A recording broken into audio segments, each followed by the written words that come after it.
আসসালামু আলাইকুম প্রিয় শিক্ষার্থীরা, ডেইলি 1 আওয়ার ইংলিশের আজকের এই ক্লাসে তোমাদের সবাইকে স্বাগতম। আজকে ক্লাস হবে কমপ্লিটিং সেন্টেন্স, তোমরা স্ক্রিনে দেখতেই পাচ্ছ। আজকে হবে লেকচার 2। আমি আশা করছি আজকের এই ক্লাসের মধ্য দিয়ে তোমরা নতুন কিছু শিখতে পারবে। আমি মোহাম্মদ আলমগীর কবির, রাইটার, ডেইলি 1 আওয়ার ইংলিশ। আজকে তোমাদের সঙ্গে আলোচনা করব কমপ্লিটিং সেন্টেন্স। যারা এইচএসসি এবং এসএসসি পরীক্ষার্থী আছো তোমাদের উভয়ের জন্য এই ক্লাসটি খুবই গুরুত্বপূর্ণ। আজকে হবে লেকচার 2। দেরি না করে আমি শুরু করছি আজকের এই আমার সাজানো সুন্দর আয়োজনটি। তোমরা এখানে দেখতে পাচ্ছ যে আনলেস, আনলেস শব্দের অর্থ কি? না বা যদি না, এই অর্থে ব্যবহৃত হয়।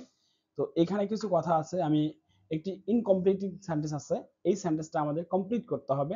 এখানে আনলেস শব্দটা ইউজ হয়েছে যদি না অর্থে, এটা হচ্ছে একটা কনজাংশন হিসেবে ইউজ হয়েছে। এখানে আগে খেয়াল করো যে এখানে কি কি মানে বিষয় আমাদের আছে। অবে এখানে এটা হচ্ছে ভার্বের প্রেজেন্ট ফর্ম, মানে এটা প্রেজেন্ট ইনডিফিনাইট, এবং এখানে খেয়াল করো যে এটা প্রেজেন্ট ইনডিফিনাইট টেন্স আছে, তার মানে পরেরটাও কি হবে? প্রেজেন্ট ইনডিফিনাইট টেন্স হবে। তাহলে unless you obey your elders, যদি তুমি বড়দের মান্য না করো তাহলে কি হবে? You can not succeed in life, তাহলে তুমি জীবনে সফল হতে পারবে না। এটাও কিন্তু প্রেজেন্ট ইনডিফিনাইট হয়েছে, আমরা জানি ক্যান হচ্ছে ভার্বের প্রেজেন্ট ফর্ম। আমি আশা করছি তোমরা এটা বুঝতে পেরেছো। যে আবারও বলছি যে প্রথম অংশ যদি প্রেজেন্ট টেন্স হয় তাহলে পরের অংশ যে কোনো টেন্স হতে পারে, সেটা অর্থের উপর ডিপেন্ড করবে প্রথম অংশটা কোন ধরনের অর্থ দিয়েছে। প্রথম অংশ যদি অতীতের কোনো একটা অর্থ দেয় তাহলে কিন্তু পরেরটা কিন্তু পাস্ট টেন্স হবে। আবার যদি প্রথমটা যদি প্রেজেন্টের অর্থ দেয় তাহলে অবশ্যই পরেরটা কি হবে? প্রেজেন্ট হবে অথবা ফিউচার হবে। আমি আশা করছি তোমরা এটা বুঝতে পেরেছো। আমি আরেকটা সেন্টেন্স দিচ্ছি যাতে তোমাদের বুঝতে সুবিধা হয়। আনলেস ইউ ওয়ার্ক হার্ড, যদি তুমি কঠোর পরিশ্রম না করো তাহলে কি হতে পারে? তুমি সফল হতে পারবে না, তুমি ভালো রেজাল্ট করতে পারবে না। বিষয় তো এটাই, তাই না? যে unless you work hard you will not prosper, তুমি উন্নতি করতে পারবে না। আমি একটু আগে কিন্তু বললাম এই অংশ যদি প্রেজেন্ট টেন্স হয় তাহলে এই অংশ ফিউচার টেন্সও হতে পারে, পাস্ট টেন্সও হতে পারে, সেটা অর্থের উপর ডিপেন্ড করবে। এখানে এমন একটা সম্ভাবনা বোঝাচ্ছে যে ভবিষ্যতে সেটা ঘটতে পারে, তাই না? তার মানে এখানে কি বোঝাচ্ছে? যে আনলেস ইউ ওয়ার্ক হার্ড, যদি তুমি কঠোর পরিশ্রম না করো, you will not prosper in life, তাহলে তুমি জীবনে প্রসপার করতে পারবে না, উন্নতি করতে পারবে না। আমরা এখন দেখব নো সুনার হ্যাড, এটার পরে ডট ডট দেন হয়, এবং scarcely had dot dot when. আমি আবারও বলছি, এই ডট ডটের জায়গায় হবে সাবজেক্ট।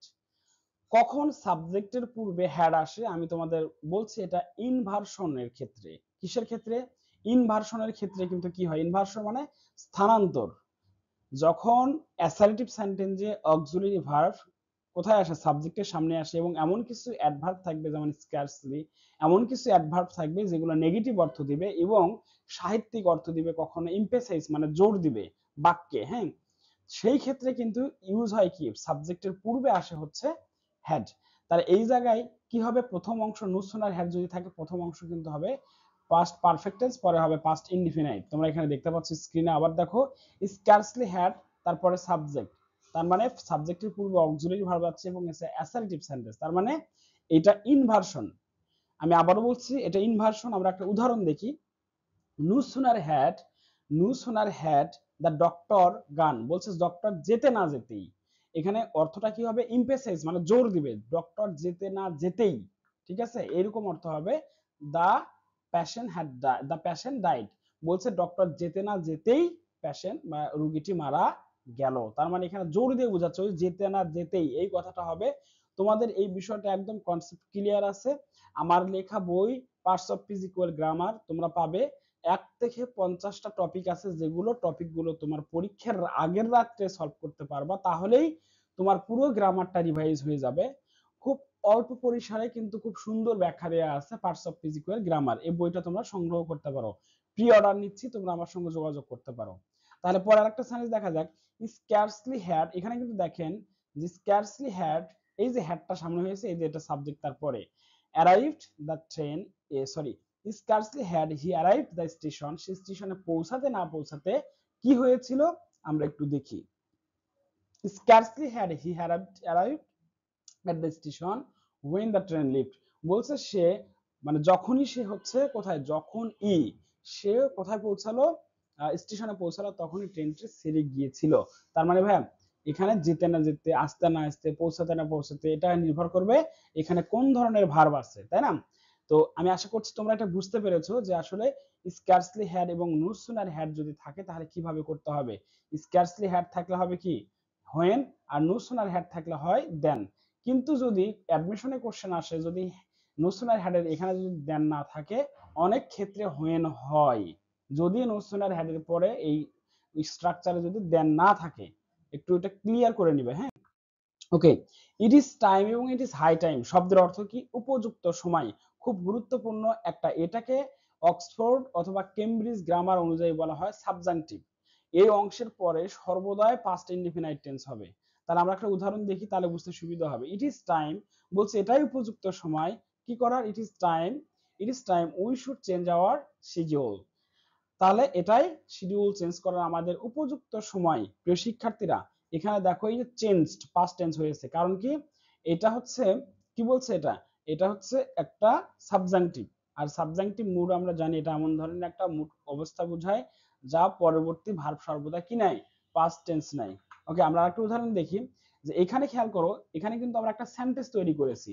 এই ইট ইজ টাইমের পরে দুই ভাবে আমরা সেন্টেন্সটা কমপ্লিট করতে পারি, একটা ক্লোজ তৈরি করে, আর একটা কিভাবে, আর একটা হচ্ছে টু ইনফিনিটিভ দিয়ে। তার it is time to leave for the station, কি বলছে? এটাই স্টেশন ছেড়ে যাওয়ার মানে উপযুক্ত সময়, তাই না? তাহলে এখানে খেয়াল করো, এখানে এই যে লিভ আছে না, কেন এখানে লিভ হয়েছে? লিভ হওয়ার কারণ হচ্ছে এখানে টু আছে, ইনফিনিটিভ হয়েছে এখানে। প্রিয় শিক্ষার্থীরা, আমি আশা করছি তোমাদের এই অংশটুকু ক্লিয়ার হয়েছে। আমি আবারও বলছি, ইট ইজ টাইম এবং ইট ইজ হাই টাইম, এটা অক্সফোর্ড অথবা কেমব্রিজ ডিকশনারি অনুযায়ী তোমরা এটা দেখতে পারবে, স্পষ্ট বর্ণনা করা আছে অ্যাজ এ সাবজাংটিভ। পরের অংশটা হবে কি? Past indefinite tense. ওকে, এখন আমরা দেখি দো বা অলদো এই শব্দের অর্থ কি? দো বা অলদো শব্দের অর্থ হচ্ছে যদিও বা ও, এই অর্থ দেয়, তাই না? এখন আমরা উদাহরণ দেখি, তাহলে আমাদের কাছে বুঝতে সুবিধা হবে। খেয়াল করো, দো হি ওয়ার্ক হার্ড, যদিও সে কঠোর পরিশ্রম করেছিল, সে কি হয়েছিল? হি could not succeed in life. অর্থাৎ এর অর্থ আবার আরেকটা দেয়, সত্ত্বেও। এটা মনে রাখবে তোমরা, এর অর্থ কি দিবে? এর অর্থ আরেকটা দিবে, সেটা হচ্ছে সত্ত্বেও। কি অর্থ দিবে? সত্ত্বেও। হ্যাঁ, সত্ত্বেও। তাহলে কি এর অর্থ আরেকটা দিবে? সত্ত্বেও। কি অর্থ দিবে? সত্ত্বেও। আবারও বলছি, দো হি ওয়ার্ক হার্ড, অর্থাৎ সে কঠোর পরিশ্রম করা সত্ত্বেও, he could not succeed in life, সে জীবনে সফল হতে পারেনি। এখন বিষয় হচ্ছে এই পাশে পাস্ট টেন্স হয়েছে। আমি আবারও বলছি, খেয়াল করো, এই অংশ যদি পাস্ট টেন্স হয় তাহলে কিন্তু পরের ক্লোজটা অবশ্যই পাস্ট টেন্স হবে। এটা তোমাদের মাথায় রাখতে হবে, এটা রাইট ফর্ম ভার্বে একটা গুরুত্বপূর্ণ ভূমিকা পালন করে। পরে একটা দেখো, দো ইট ওয়াজ ভেরি ডিফিকাল্ট, বলছে এটা কঠিন হওয়া সত্ত্বেও, বা যদিও এটা কঠিন ছিল, তার মানে এখানে খেয়াল করো পাস্ট টেন্স আছে। তার মানে এটা পাস্ট টেন্স আছে, পূর্বের অংশটা অনেক ক্ষেত্রেই পাস্ট টেন্স হবে। ঠিক আছে, তাহলে কি হবে? যে শি পাসড দ্য টেস্ট দো ইট ওয়াজ ভেরি ডিফিকাল্ট, বলছে এটা অনেক কঠিন হওয়া সত্ত্বেও সে কি করেছিল?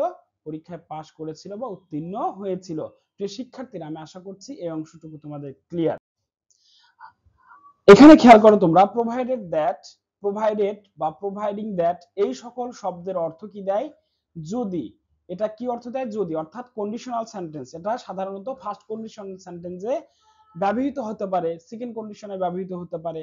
আমি একটা উদাহরণ দিচ্ছি, তাহলে তোমাদের কাছে বিষয়টা ক্লিয়ার হবে। খেয়াল করো, I will get tired if dash, বলছে আমি ক্লান্ত হয়ে যাব যদি আমি কি করি? দেখো, যদি আমি নিয়মিত খাবার না খাই। এখানে খেয়াল করো প্রিয় শিক্ষার্থীরা, এই অংশটুকু যদি, অর্থাৎ ইফ ক্লোজটা যদি এমন একটা ক্লোজ থাকবে বা এমন একটা শর্ত থাকবে, যেই শর্ত পূরণ না করলে তার পরের শর্তটা পূরণ করবে না। আমি এটা তোমাদের কন্ডিশনাল সেন্টেন্সে আলোচনা করেছিলাম, কমপ্লিটিভ সেন্টেন্সের প্রথম ক্লাসে, তোমরা আমাদের ইউটিউব চ্যানেল থেকে ক্লাসটা দেখতে পারো। এটা কিন্তু খুবই গুরুত্বপূর্ণ একটা টপিক। হ্যাঁ, দেখো, তার মানে ফার্স্ট কন্ডিশন একটা হচ্ছে প্রেজেন্ট ইনডিফিনাইট, আর একটা হবে ফিউচার ইনডিফিনাইট। তাহলে এর অর্থ কি হচ্ছে? আমি আবারও বলতেছি, I will get tired if I don't it regularly, আমি যদি প্রতিদিন খাবার না খাই আমি অসুস্থ হয়ে যাব বা আমি ক্লান্ত হয়ে যাব। আমি আরেকটা সেন্টেন্স দিচ্ছি এখানে, আই উইল হেল্প ইউ, আমি তোমাকে সাহায্য করব। দেখো, এই অংশটা ফিউচার টেন্স আছে, তাহলে এর অর্থ কি হচ্ছে? ইফ বা যদি অর্থ দিচ্ছে। প্রথম অংশ বা যে কোনো একটা যদি ফিউচার টেন্স হয়, তাহলে পরেরটা হবে অবশ্যই প্রেজেন্ট ইনডিফিনাইট টেন্স। কি? এটা হচ্ছে ফার্স্ট কন্ডিশন সেন্টেন্স অনুসারে। তারপরটা কি হবে? যে I will help you, provided that you ask for assistance, আমি তোমাকে সাহায্য করব যদি তুমি আমার কাছে সাহায্য চাও। ask for মানে হচ্ছে সাহায্য চাওয়া। অর্থটা কি হচ্ছে? তাহলে আবারও বলছি, I will help you provided that you ask for assistance। আমি আশা করছি তোমরা এটা বুঝতে পেরেছো।